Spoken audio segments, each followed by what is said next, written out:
થોડું ઓછું રાખજો બેકગ્રાઉન્ડ. ઓલું નમામીશ્વરમ ચાલુ રાખજો. 7 દિવસીય ભાગવત સપ્તાહના સપ્તમ દિવસમાં ષષ્ઠ દિવસમાં પધારેલા સર્વ ધર્મ પ્રેમી કૃષ્ણ અનુરાગી વૈષ્ણવ ભાગવત ભક્તોનું હાર્દિક સ્વાગત છે.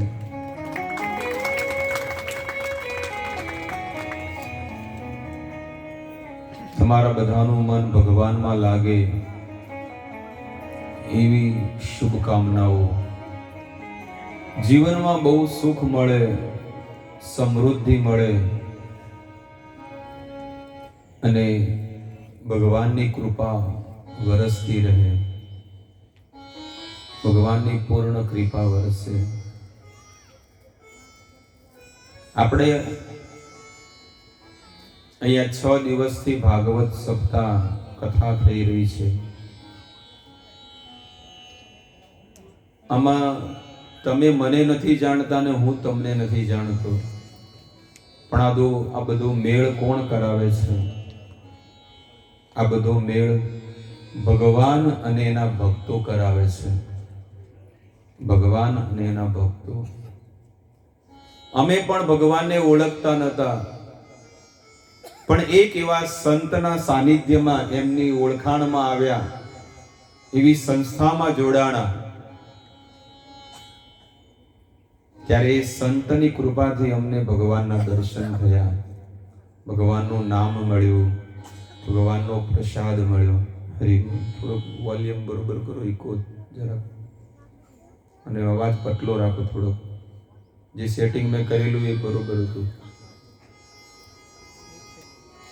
ઉપરના 3 બટનો મેં ખેરવ્યા હતા ને, હરી બોલ થોડોક પતલો કરો અવાજ જરાક, અને ઇકો નથી આવતો.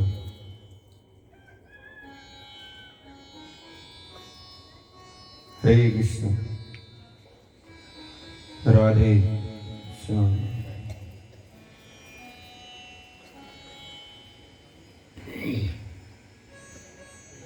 હરે કૃષ્ણ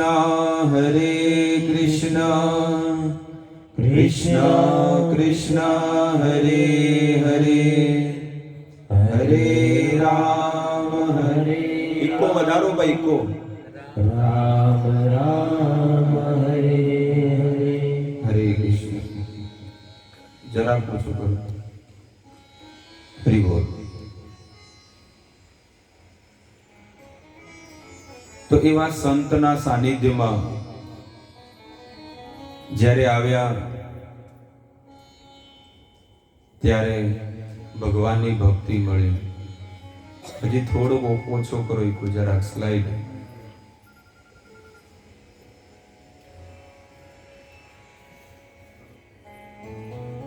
એવા સંત જે ગૃહસ્થ હતા અને ભગવાનની શુદ્ધ ભક્તિ કરતા.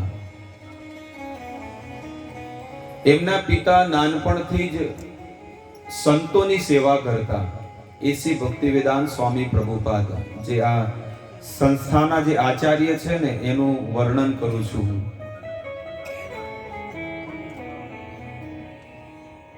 જેમણે આખી દુનિયામાં ઇસ્કોનના મંદિરો બનાવ્યા, એ સંતની કથા હું તમને કરું છું હમણાં, કે એમનું જીવન ચરિત્ર. એમના પિતા, એમના ઘરે છે ને બહુ સંતો આવતા, અને સંતો જ્યારે ભોજન કરે ત્યાં એમનો વાસ થતો, અને જ્યારે એ પોતાના આશ્રમે જતા ને તો આશીર્વાદ આપતા કે અમે તમને આશીર્વાદ આપીએ છીએ, કે મને મત આપો આશીર્વાદ, પણ મારા દીકરાને આપો, મારા બેટાને, પુત્રને આપો. અને એવા આશીર્વાદ આપો કે રાધા રાણીનો શુદ્ધ ભક્ત બને, કૃષ્ણનો શુદ્ધ ભક્ત બને, એવા આશીર્વાદ આપો.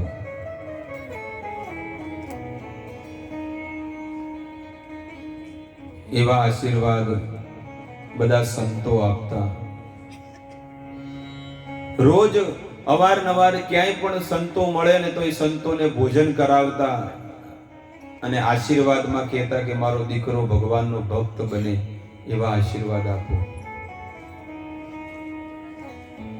અને એમના જન્મ કુંડળીમાં લખેલું હતું, એસી ભક્તિવેદાંત સ્વામી પ્રભુપાદજી, જે ઉપર ફોટો છે ને ખૂણામાં, પ્રભુપાદ મહારાજ, એમને કુંડળીમાં લખેલું હતું કે આ વ્યક્તિ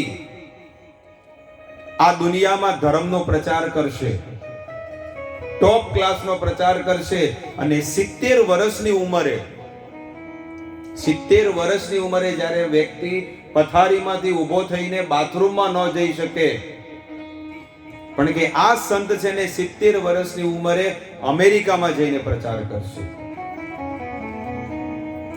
અને એ વાણી સત્ય પડી. 1922માં એમના ગુરુ મહારાજને પહેલી વાર મળ્યા હતા, પ્રભુપાદ મહારાજ એમનું નામ છે. અને પહેલી વાર જ્યારે મળ્યા એટલે એમણે કીધું કે તમે આટલા બધા ભણેલા ગણેલા છો, ઇંગ્લિશ આવડે છે, તો તમે આ સનાતન ધર્મ જે છે ને એનો પ્રચાર બહાર દેશમાં કેમ નથી કરતા? તમારે કરવો જોઈએ, તમારી પર જવાબદારી છે. ત્યારે પ્રભુપાદ મહારાજ કહે છે કે તમારો આ તમે કોને કે આ સનાતન ધર્મ છે, ગીતા, ભાગવત, રામાયણ, એ ભારતમાં જો કોઈ વિશ્વાસ નથી કરતું તો બહાર દેશમાં કોણ કરવાનું છે? ભારતમાં જ કોઈ ધર્મનું પાલન નથી કરતું તો અમેરિકા જેવી સિટીમાં કોણ કરશે? પણ એમને કીધું કે તમે કરો. એટલે એસી ભક્તિવેદાંત સ્વામી પ્રભુપાદજી 1933માં બીજી વાર મળ્યા, 11 વર્ષ પછી. પહેલા 22માં મળ્યા, 1922માં. આ ઘટનાને લગભગ 100 વર્ષ થઈ ગયા. 100 વર્ષ ક્યાં? થોડાક 1922 થી આ કેટલું થયું? 2019, 98 વર્ષ.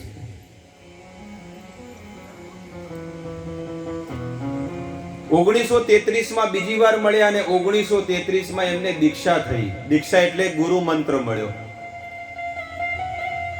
અને ઇલાહાબાદમાં, એટલે કે યુપીની વાત છે, ઇલાહાબાદમાં એમની મેડિકલ એટલે કે દવાઓ બનાવવાની ફેક્ટરી હતી. અને ફેક્ટરી છે ને બળીને ભૂકો થઈ ગયો, આગ લાગી ગઈ કારખાનામાં. હવે વિચાર કરે કે હવે હું શું કરું? કોઈ બીજો વ્યક્તિ હોય તો ઢીલો પડી જાય, પણ કાંઈ નહીં, જેવી ભગવાનની ઈચ્છા, જે થાય છે એ સારું થાય છે. બસ આ જગતની અંદર કોઈ વ્યક્તિ એવો વિચાર કરીને જીવન જીવે ને કે મારા જીવનમાં જે ઘટના ઘટે છે બહુ સારી ઘટે છે, એમાં કંઈક ભગવાનનું કંઈક સારું હશે થવાનું. અને એમણે બધા ગ્રંથો લખવાનું ચાલુ કર્યું, ટીકા. અને પહેલો ગ્રંથ એમને લખ્યો ભગવદ ગીતા. બીજું એમના ગુરુ મહારાજે કીધું કે તમે છે ને ભગવત દર્શન પત્રિકા લખો. પેલી જેમ ગાયત્રી પરિવારમાં નાની ચોપડી આવે ને દર મહિને અલગ અલગ, એવી રીતે એમને પણ કીધું કે તમે નાની નાની બુકો લખો, ચોપડી, અને બધાને આપો. એમણે ગીતા ઉપર ટીકા લખી અને રોજ સવારે ઓફિસે જાય, સાંજે ફરીથી ટીકા લખે. એક દિવસની ઘટના, એમની પત્નીને ઘરમાં કાંઈ ચા નહીં હોય, કારણ કે પત્ની ચા પીતી હતી. સ્વામી પ્રભુપાદજી તો ઓફિસે ગયા અને સાંજે આવ્યા, એટલે કે અમારી ટીકા લખેલી ક્યાં ગઈ? જેવી રીતે આવી આ ટીકાઓ લખીને કાગળિયામાં લખેલું હોય, એટલે એમને બહુ લખેલું હતું બધું, ટીકાઓ ગીતા ઉપર. 3 વર્ષ 4 વર્ષ સુધી જે મહેનત કરી હતી એ બધું એમને લખેલું હતું. એટલે ઘરમાં ચાની ભૂકી પટી ગઈ એટલે એને ઓલું રદ્દીમાં બધું આપી દીધું, ભંગારમાં. જે બધું લખેલું હતું ને 4-5 વર્ષ મહેનત કરી એ બધું રદ્દી પેપરમાં આપી દીધું. એનાથી પછી ચા લાવી એક પડીક્યું અને પછી ચા પીધી ઉકાળીને. ત્યારે સ્વામી પ્રભુપાદ મહારાજ કે મારી ટીકા લખેલી ક્યાં ગઈ? એ તો કે મેં રદ્દીમાં આપી દીધી. કે પછી શું કર્યું? એક ચા બનાવીને પીધો. આ સત્ય હકીકત ઘટના છે. ત્યારે પ્રભુપાદ મહારાજ કહે છે કે તને પતિ વાલો છે કે ચા વાલી છે? હું ધર્મનો પ્રચાર કરવા માટે આટલી મહેનત કરું છું કે આ દુનિયામાં બધી જગ્યાએ ભગવાનની ભક્તિ થાય અને બધા લોકો ભગવાનનું ભજન કરે, એના કલ્યાણ માટે તો આ બધી વસ્તુ લખું છું. તો તને ચા વાલી છે કે પતિ વાલો છે આજે નક્કી કરી લે. એટલે એને કહી દીધું કે ચા વાલી છે. એ જ દિવસે એમને પોતાનું ઘર છોડી દીધું અને સંન્યાસ લઈ લીધો. સ્વામી પ્રભુપાદજીએ એ દિવસે સંન્યાસ લઈ લીધો અને વૃંદાવનમાં રહેવા ગયા. 12 વર્ષ સુધી એમણે તપસ્યા કરી. બધા ભજનો, બધી ટીકાઓ, ભાગવત આ બધું લખ્યું. અને જ્યારે 12 વર્ષ તપસ્યા કરી એટલે એમણે સંન્યાસ લીધો. સંન્યાસ લઈને એ વૃંદાવનમાં 12 વર્ષ સુધી તપસ્યા કરી. અને આ ગુરુ પરંપરામાં જેટલા સંતો થઈ ગયા એ બધા સંતોને પ્રાર્થના કરે કે મારી પર કૃપા કરો. હું અમેરિકામાં જઈને ધર્મનો પ્રચાર કરું. અમેરિકા મારે પૈસા કમાવા નથી જવું, પણ મારા ગુરુએ જે મને કીધું છે ને એનું આદેશનું પાલન કરવું છે. મુંબઈમાં શ્રીમતી મોરારજી રહેતા અને એમનું જહાજ જાતું હતું અમેરિકા. શ્રીમતી મોરારજીને કે મને તમારા જહાજમાં લગેજ ડબ્બામાં મને લઈ જાવ ને, મારી પાસે પૈસા નથી, પાસપોર્ટ છે. કે તમે આવી 70 વર્ષની ઉંમરે તમે અમેરિકા જાઓ છો, ત્યાંની સરકાર તમને રાખશે નહીં, કારણ કે ત્યાં તો ઠંડો પ્રદેશ છે અને તમે ડુંગળી લસણે ન ખાઓ. ત્યાં તો બધા માંસ ખાઈને લોકો જીવન જીવે છે. ગરમ ખોરાક ખાઓ તો જ જીવન જીવાય. ના, મને તમે આપો. 35 દિવસનો પ્રવાસ હતો.